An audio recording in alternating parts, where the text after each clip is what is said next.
terrorists and thus prevent collateral damage. There were 9 camps that you are now all familiar with, which were confirmed by our various intelligence agencies to be inhabited. Some of these were in POJK, while there were others that were located in the Punjab province in Pakistan. Nefarious places such as Muridke, the hub center of the Lashkar-e-Taiba, has over the years bred infamous characters such as Ajmal Kasab and the likes of David Headley. What followed was a careful scrutiny of each of these sinister locations, their layout, configuration, even the type of construction in each structure, and the terrain obtained around these. This was with an obvious intent to deduce and identify the exact vector that was required for their neutralization, as also the eyes in the sky that we would send up to ensure that we brought back evidence that we had indeed targeted what we set out to. The precise images of these engagements on that fateful and historical night have already been showcased during the first press statement on the 7th of May that was helmed by our Foreign Secretary. I have no doubt in my mind that we achieved total surprise, and those strikes across those 9 terror hubs left more than 100 terrorists killed, including high-value targets such as Yusuf Azhar, Abdul Malik Rauf, and Mudassir Ahmed that were involved in the hijack of IC-814 and the Pulwama blast. The line of control was also violated soon after by Pakistan, and the erratic and rattled response of our enemy was apparent from the number of civilians, inhabited villages, and religious sites such as Gurudwaras that were unfortunately hit by them, leading to a sad loss of lives. The Indian Air Force played a major part in these strikes by engaging some of these camps, and the Indian Navy provided wherewithal in terms of precision munitions. The Indian Air Force obviously had their assets up in the sky, and I will here request Air Marshal Bharti, the Director General of Air Operations, to detail for you the methodology that the men in blue adopted to successfully manifest this mission. Thank you, Rajiv. A very good evening, ladies and gentlemen. Indeed, is a difficult time that we have to come here like this and brief you. We could have done without this, but we had no choice. As the DGMO has detailed, the event was precipitated by the dastardly act at Pahalgam. The sequence of events have already been detailed. We carefully selected the targets, and out of the 9 selected targets, the target systems that were given to the Indian Air Force were the notorious training camps at Bhavalpur and Muridke, these being further from the international boundary. Through critical target system analysis, we analyzed what was to be done to annihilate these targets and plan to engage these targets with precision air-to-surface guided munitions so as to avoid collateral damage. Modalities of planning process I will not go through at this instant. However, what I would like to show you is the results that we achieved through our targeted airstrikes. Could I have the second slide, please?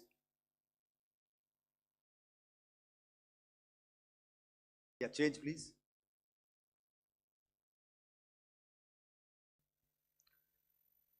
Okay. This is what the terror infra at Muridke looks like. If you see, north is as indicated, and to the right is east, where the international boundary lies. Could we have the next slide, please?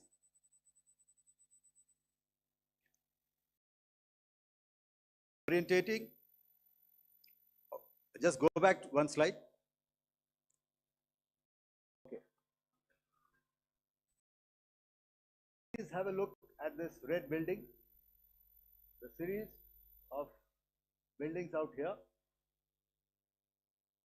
and this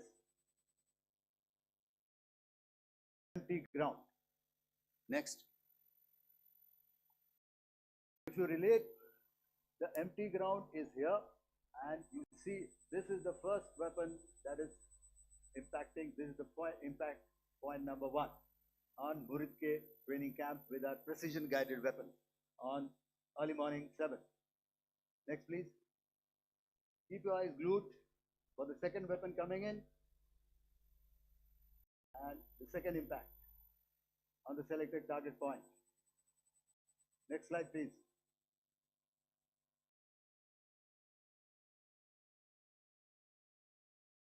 Third weapon, third impact. Continue.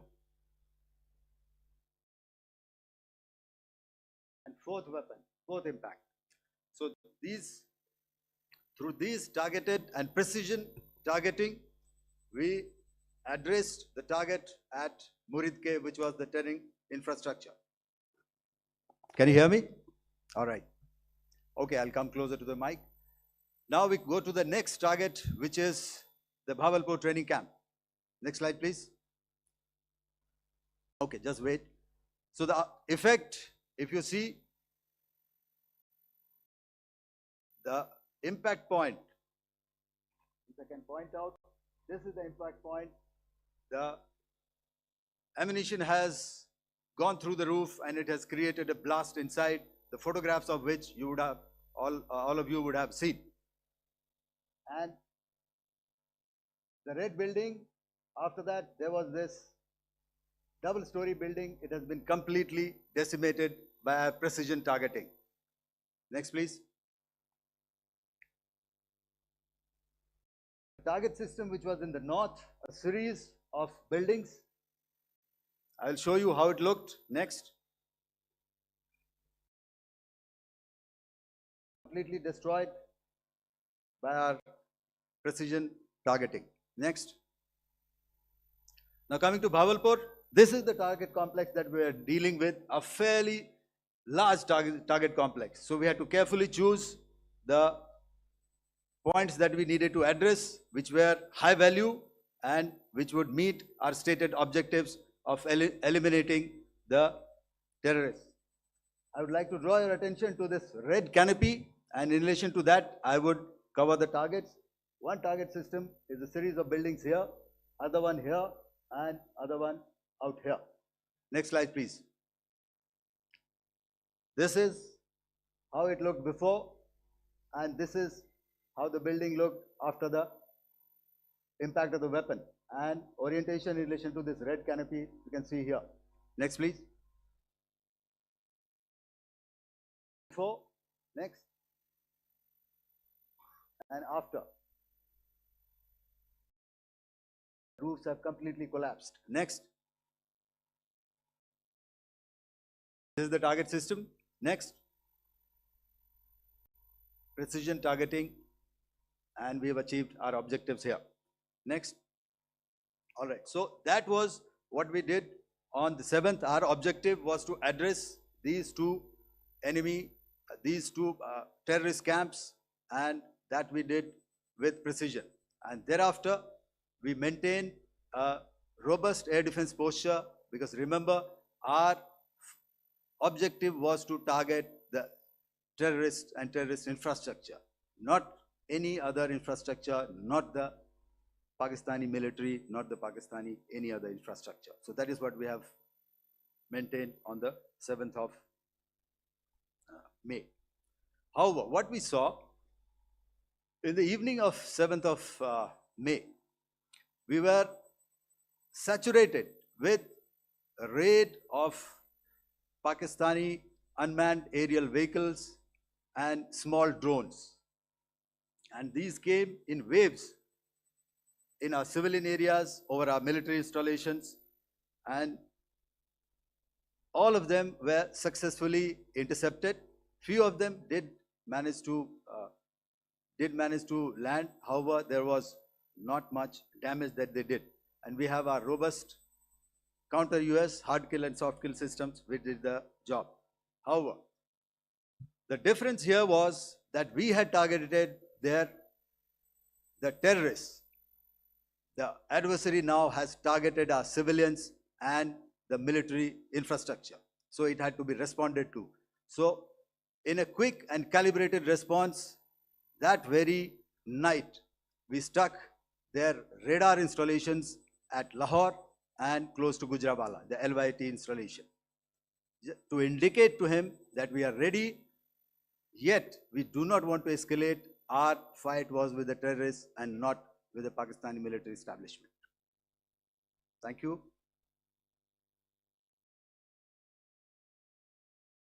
Thank you, Air Marshal Bharti. So, ladies and gentlemen, he's outlined operations not only on the night of 6th and 7th of May, when Operation Sindoor commenced, but also on the subsequent night. Being well aware and familiar with the congenital and impulsive nature of our adversary, and even though we did attempt to reach out and communicate our compulsions to strike at the heart of terror to my counterpart in the immediate wake of Operation Sindoor, the request was brusquely turned down, with an intimation that a severe response was inevitable and in the offing. We were, of course, prepared. Operations on the 7th and the 8th, Air Marshal Bharti spoken about. On the night of 8th and 9th of May, they flew drones and aircrafts into our airspace all across the borders and made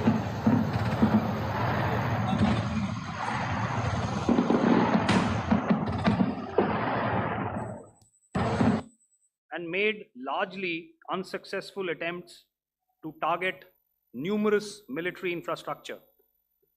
Violations on the line of control by Pakistan also commenced yet again and precipitated into fierce arty engagements. The air operations on the night of 8th and 9th of May, I'll yet again request the DG Air Operations to cover.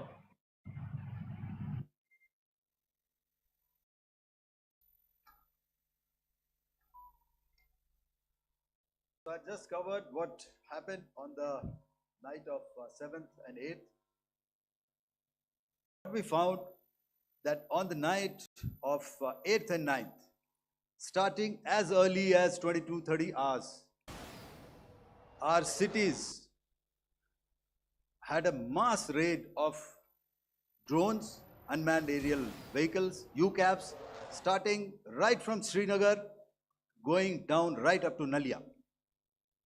It was a mass raid in waves and it was relentless. However, we were prepared and our air defense preparedness ensured that there is no damage on ground or to any of the intended targets that the enemy might have planned for. The difference between 7th night and 8th night was that on 7th night, he sent in his class of UAVs, however, these UAVs can go some distance, they are armed. However, on the 8th, less numbers of armed UCAVs were there or UAVs were there, and more numbers of quadcopters, maybe for surveillance or just for harassment of civilians. This continued till midnight. Our air defense preparedness ensured that there was no damage on the ground, either to the military installations or to the civilians.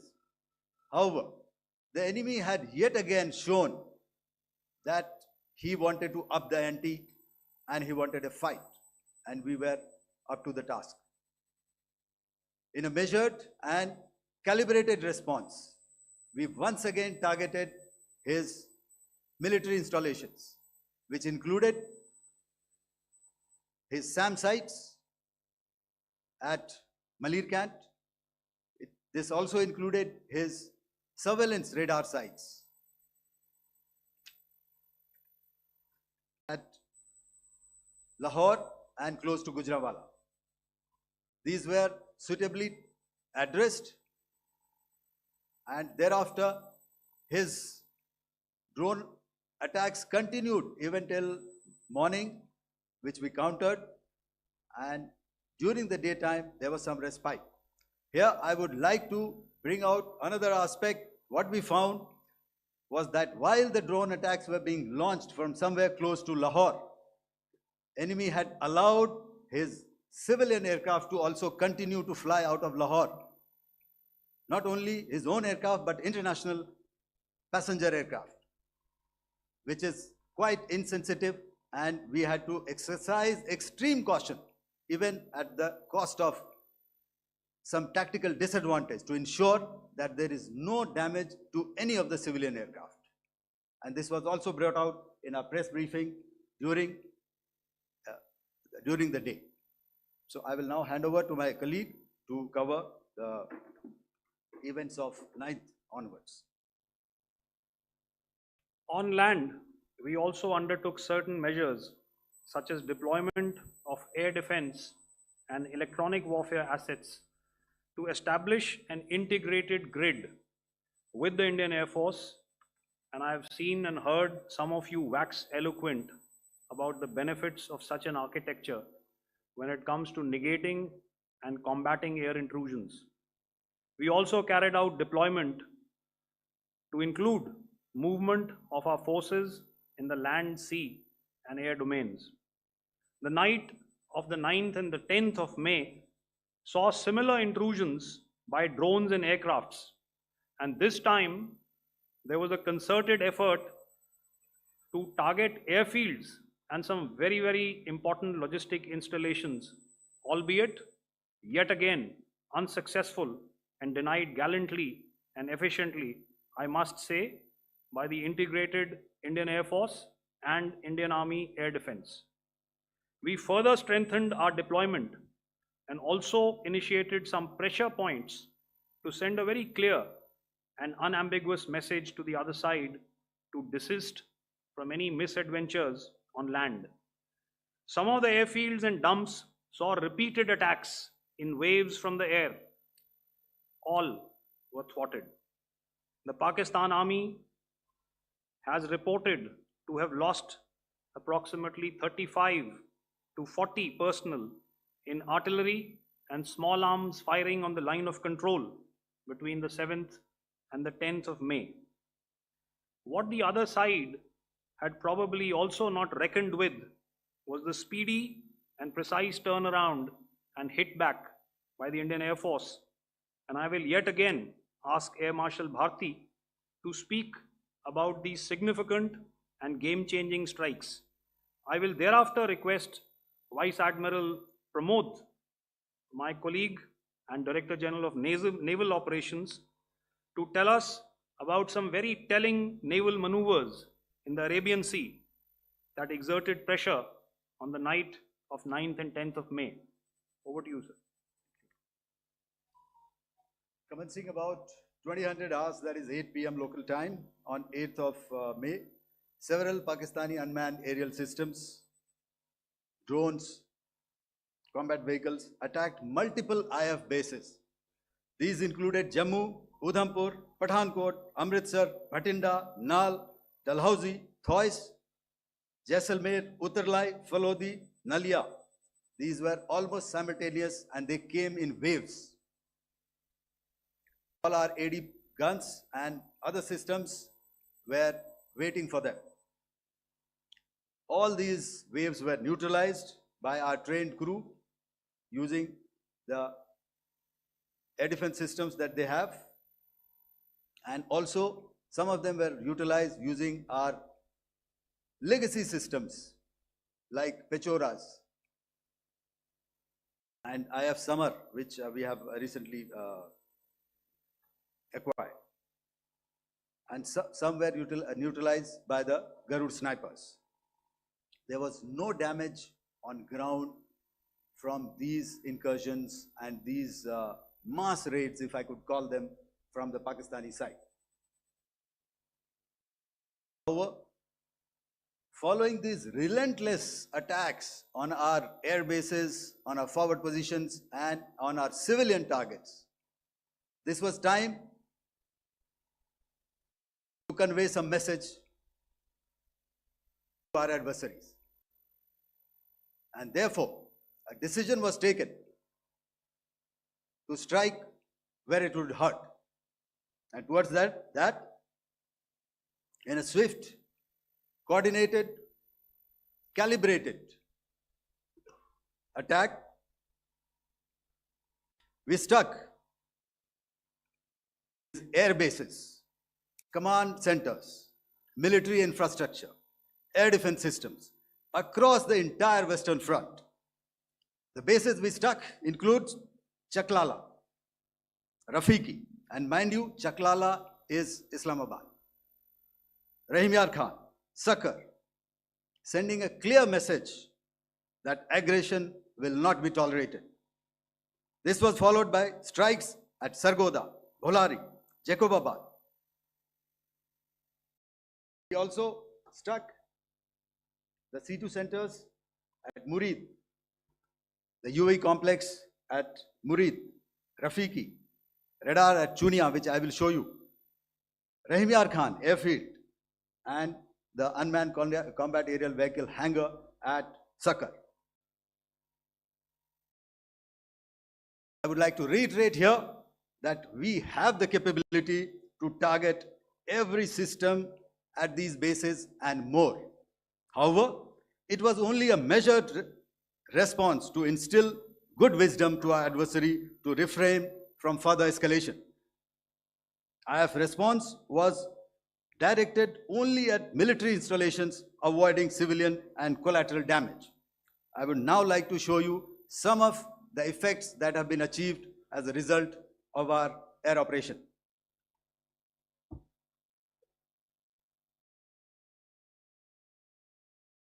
Here is the Pasroor air defense system, if you could see. Zoomed up view, this is the radar mounted on a high tower. And after the strike,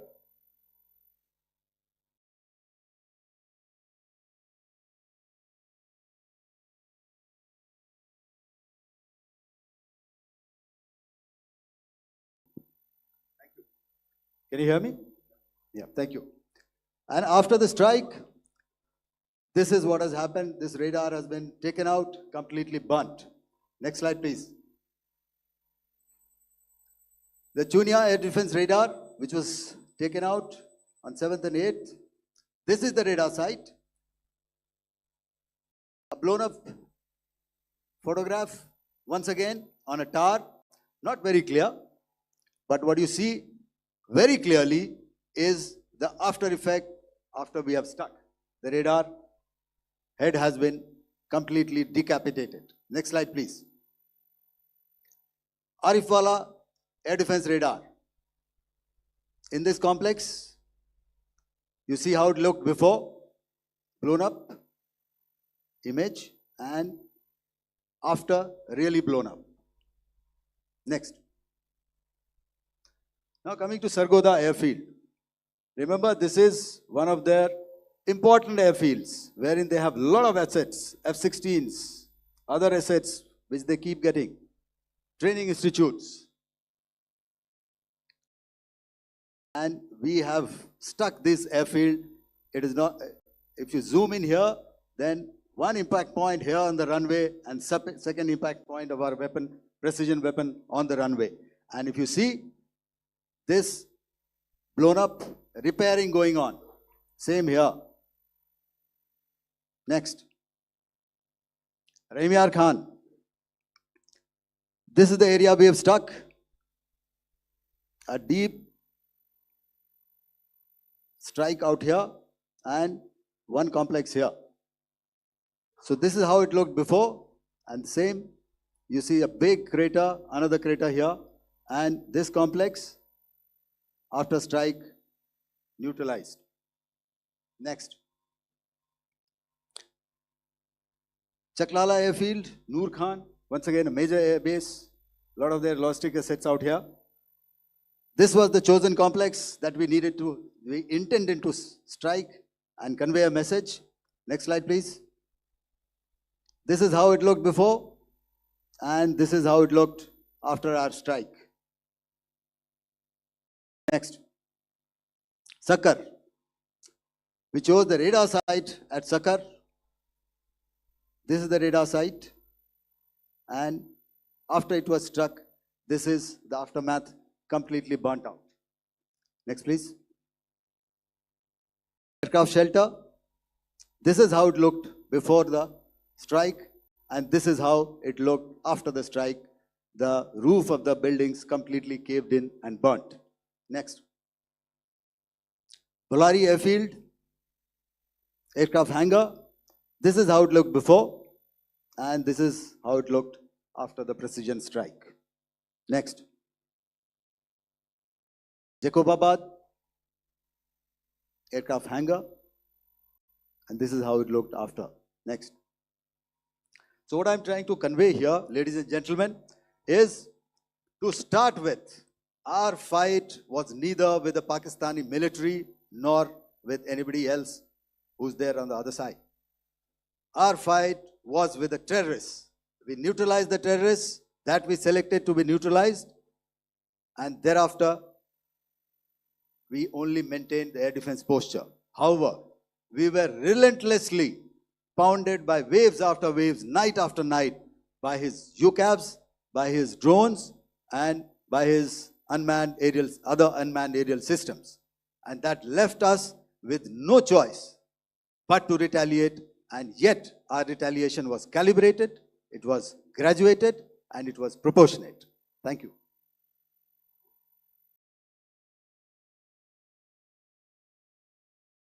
Good evening, ladies and gentlemen. In the aftermath of the cowardly attacks on innocent tourists at Pahalgam in Jammu and Kashmir by Pakistani-sponsored terrorists on 22nd April, the Indian Navy's Carrier Battle Group, surface forces, submarines, and aviation assets were immediately deployed at sea with full combat readiness in concert with the Joint Operation Plan of the Indian Defence Forces. You may be aware that we tested and refined tactics and procedures at sea during multiple weapon firings in the Arabian Sea within 96 hours of the terrorist attack.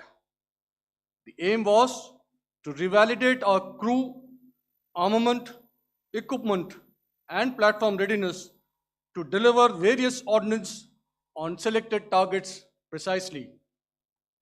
Thereafter, our forces remained forward deployed in the Northern Arabian Sea in a dissuasive and deterrent posture with full readiness and capacity to strike select targets at sea and on land, including Karachi at time of our choosing.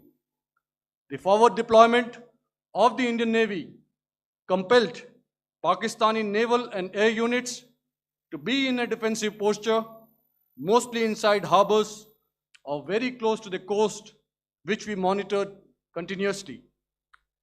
The Indian Navy maintained seamless maritime domain awareness throughout the duration and was entirely aware of the location and movement of Pakistani units. In effect, we had and continue to have good battle space transparency using our maritime domain awareness grid. As you are aware, our response has been measured, proportionate, non-escalatory, and responsible from day one. Accordingly, the calibrated approach considered all options, including the ability of the Indian Navy for offensive action from and at sea. As part of this escalation control mechanism, the application of force by the Navy was planned in a synchronized manner in coordination with the Army and Air Force, the highlight being teams from the three services working closely in an integrated manner. Along with the kinetic actions by the Indian Army and Indian Air Force, the overwhelming operational edge of Indian Navy at sea contributed towards Pakistan's urgent request for a ceasefire yesterday. As we speak, Indian Navy remains deployed at sea in a credible deterrent posture to respond decisively to any inimical action by Pakistan or Pakistan-based terrorists. Thank you. Samno Varna, Jai Hind. Now I'll hand over to Director General Military Operations for further proceedings. Ladies and gentlemen, on the 10th of May, in the morning, even as we were getting into a huddle to wargame the events of the previous night, a routine exercise, I received a message on hotline from my counterpart in Pakistan seeking my willingness to communicate. Since our initial aim was to strike at terror camps, and all our actions in the subsequent days were in response to the intrusions and violations by the Pakistan Air Force and its army, it was decided that I would indeed speak with my counterpart. You are already aware, I've seen it being covered on national television, that my communication with the Pak DGMO was conducted at 15:35 hours yesterday and resulted in cessation of cross-border firing and air intrusions by either side with effect from 1700 hours 10th of May, after he proposed that we cease hostilities. We also decided to further speak on the 12th of May, that's tomorrow, at 1200 hours, to discuss the modalities that would enable the longevity of this understanding. However, disappointingly, and must I add, expectedly, it took only a couple of hours for the Pakistan Army to violate these arrangements by cross-border and across the line of control firing, followed by drone intrusions across the expanse of the Western Front through last night and in the early hours of the morning today. These violations were responded to robustly and dealt with as they must be. We have earlier today sent another hotline message to my counterpart highlighting these violations of the understanding between the DGMOs on the 10th of May and our firm and clear intent to respond to these fiercely and punitively, if repeated tonight, subsequently, or later. In this regard, I must inform all of you that the Chief of Army Staff has earlier today conducted a security review and has granted full authority to our Army commanders for counter actions in the kinetic domain in case of any violation by Pakistan. In the end, I pay my solemn homage to my 5 fallen colleagues and brothers from the armed forces and civilians who have tragically lost their lives in Operation Sindoor. Our hearts go out to the bereaved families, and we express our solidarity to them in this lifetime and beyond, at this grave juncture in their lives. Their sacrifices shall always be remembered and spoken of in glowing terms by a grateful nation. We have thus far, ladies and gentlemen, exercised, and my colleague Pramod highlighted this, immense restraint, and our actions have been focused, measured, and non-escalatory. However, any threat to the sovereignty, territorial integrity, and safety of our citizens will be met with decisive force. Jai Hind. Okay, ladies and gentlemen, we are now open for questions. All right, now since I would not know all of you, I would expect you to please raise the placard or your hand, and once I indicate, I expect you to please give out your name and the media group that you belong to. Keep your questions short so that we can take as many questions as possible. Also, ladies and gentlemen, kindly bear in mind that confidential aspects may not be answered by the 3 DGMOs. Right. I've got a lot of hands there. Let me start from the left. Left foot always in front when we start marching. So here we have to the left, okay. Yeah, 238.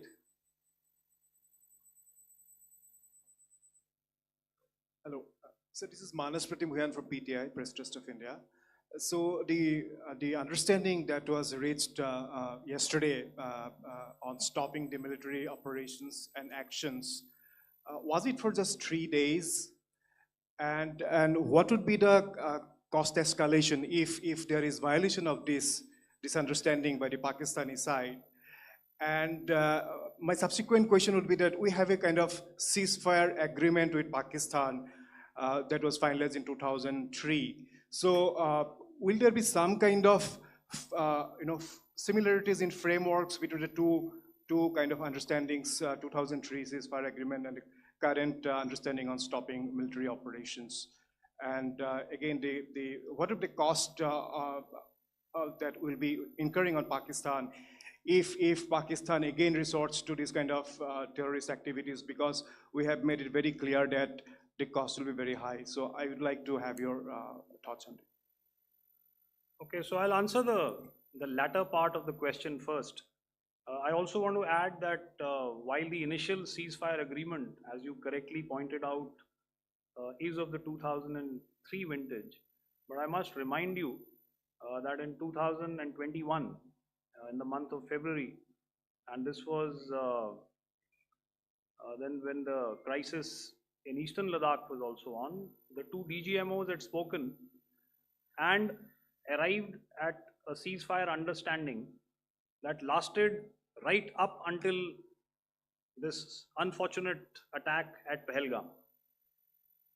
Once our Foreign Secretary had announced the decisions of the CCS in the immediate wake of that attack, he had announced certain measures, and then of course Pakistan had in turn made its own announcements. Since then, there have been certain violations of this ceasefire understanding, and of course after the 7th of May, like I pointed out during my statement, that there have been numerous violations on the line of control especially, and of course along the international boundary by the Pakistan Army and the Pakistan Air Force.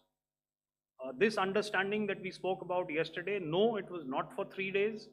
It was first to stop aggressive and hostile activities immediately, let that order and direction settle down for about 36 hours, and thereafter discuss modalities, like I said, to ensure its longevity.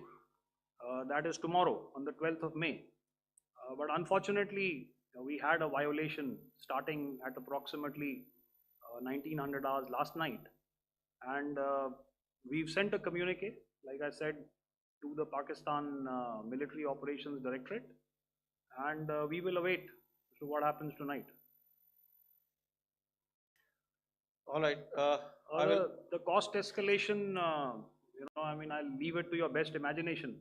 I've already said that the response will be fierce and punitive. Now, the right foot forward. Yeah.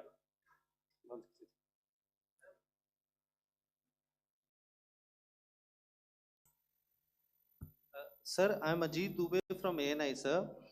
Sir, my question is that you talked about the loss of lives to the Pakistan army, that was around 35 to 40 kills secured by the Indian army. Sir, can you tell us what would be the total loss of life to the Pakistan army in both army and air force attacks, sir? And how good was the performance of the BrahMos, Scalp and the S-400 during the operations? And sir, since we have, sir, just one No line, multiple questions, please. sir. All right. And since sir, we have achieved such a spectacular, we have made good achievements in this entire operation. Can we say that we have emerged victorious, or we have a big upper hand over the Pakistanis in this entire conflict? Thank you very much, sir. So I'll answer the question about the loss of lives on the other side. Of course, there are various means to ascertain that number. There is information from various agencies that come in. There are, of course, on the line of control, other ways to find out as to what has been the effect of what you are doing there in ceasefire violations. So therefore, I mentioned 35 to 40 on the line of control, and please remember that once Operation Sindoor was launched, the responses of the Pakistan Army were also on Indian Army or the Indian Armed Forces infrastructure. Let me put it that way. So that's why I did not cover casualties of the Pakistan Army, at least in the initial phases of battle, because those were not our targets. Our targets were terror oriented. And of course, later, once they launched air intrusions and air operations on our infrastructure, we've used heavier weapons, and of course there would have been casualties, but those are still being assessed. The effects of the weapons that you mentioned, I will request Air Marshal Bharti to apprise all of you about those. Good evening, Mr. Ajit. How are you? Ajit, okay, you're meeting after some time. I never mentioned about any of the weapons that we used. Okay. What I was saying, that I never mentioned of any of the weapons, the caliber that we used. All right, so we leave it at that. Those are matters of operational details which I would not like to go into. But suffice to say that whatever methods and whatever means we have chosen, it had the desired effects on the enemy targets. How many casualties? How many injuries? Well, to start with, our aim was not to inflict casualties, but in case there have been, it is for them to count. Our job is to hit the target, not to count the body bags. And the last part of your question, I wonder if you read out the tweet on ADGPI at midnight once we'd done what we had to in Operation Sindoor. And that's credit to my friend here on the left. Justice has been served, Ajit. That is all that I will say. Ajit, I'll request you to, refrain putting words into his mouth. All right. Yeah, I'll come back to the left. 147. Sorry, 47. No, 47. Did I see it here or? Yeah. Good evening, gentlemen. Sorry, 147, I saw it there. Sorry. Yeah, since I've already said 147, start please. Hi, sir. Good evening. This is Shivam Patel from Reuters News Agency. Thank you for giving me the opportunity. My question, sir, is how many military targets did Indian Armed Forces strike in Pakistan in response to the attacks from Pakistan? How were these targets selected? And how many troop casualties have been there in total on both sides, if you give details? Thank you. I'm sorry, where are you? I haven't spotted his. He's to the right. Okay. Can you just repeat that for me, please? Sure, sir. So my name is Shivam Patel. I'm from Reuters News Agency. My question is, how many military targets in total did the Indian Armed Forces strike in Pakistan in response to the attack from Pakistan? How were these targets selected? And how many troop casualties have been there on both sides, if you can? So you're speaking of the targets that I mentioned in the wake of the attack at Pahalgam, right?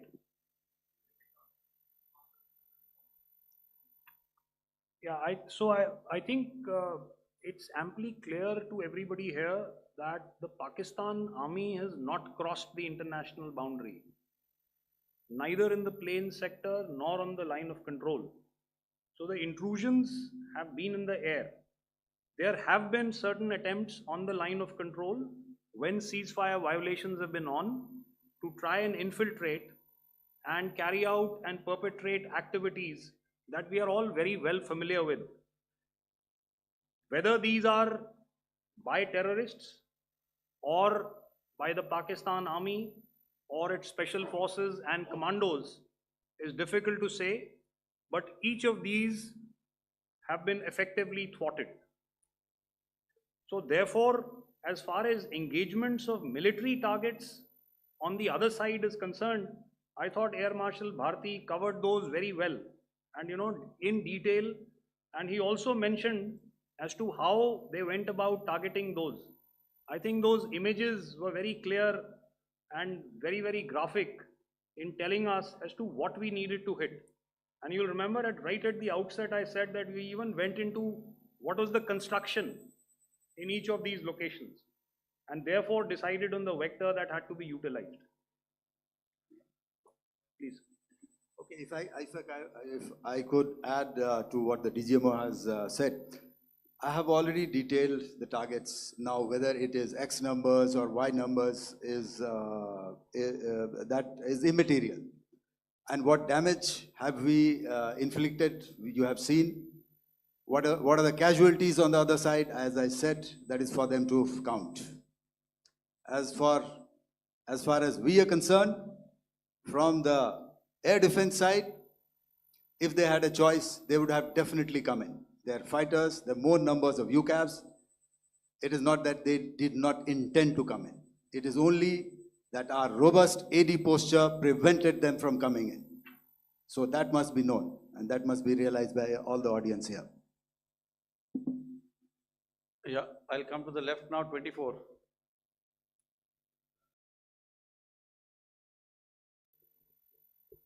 Good evening, sir. This is Anvesh Rath from Z. Sir, I wanted to know on the first briefing, which was done by FS and two representatives from Air Force and Army, you showed a list where there was 21 places in that list. You have stuck 9. Are more operations going to be held? Is Operation Sindoor still on? And the second question, thank you, sir.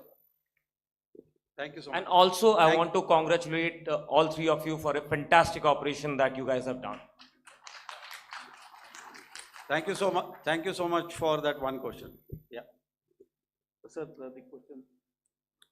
Unfortunately, Rath, is that your name? I'm sorry. As far as operational details are concerned, I am not in a position to share those right now.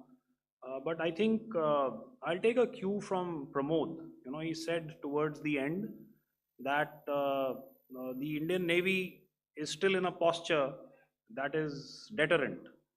And I have already made it very clear towards the end of what I said that it's only a couple of hours ago that the Chief of Army Staff has carried out a security review and he's authorized our Army commanders to deal with violations of any kind from across the borders in a manner that they deem fit. So again, to reiterate, the response will be fierce and it will be punitive.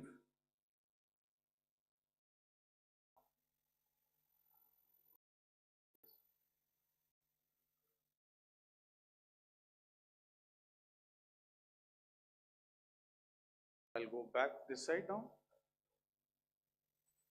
Yeah, 255. She said middle wale kya karenge, so 255. Oh, sorry. Good evening, sir. I'm Shailesh from National Defense. Please allow me, first of all, to pay my gratitude for protecting us Indians. Thank you very much. Sir, since the enemy has been talking about uh, taking down our aerial platforms, it would be deemed fit in case we can reveal that we have taken down their fighter jets. What could be the number? Though you said that they may be not good to reveal the platforms, but since this has come from various quarters in Pakistan, so I believe that we need to answer, in case if you can, sir, if you may allow. The question is for me? Yes, sir. Okay, and if I get it right, you want to know how many of their planes we have downed? Yes, sir. Yes, sir. All right. See, as I said, their planes were prevented from coming inside our border. All right. So we do not have the wreckage with us, but definitely we have downed a few planes. Numbers, we would not like to hazard a guess out here. Okay. I have the numbers, okay, and we are getting into the technical details of it to establish it. So I would not like to put a figure at this time, but definitely there are losses from their side which we have inflicted. Were they, Please don't ask. were they fourth generation plus, sir? No, See, sir, you're putting words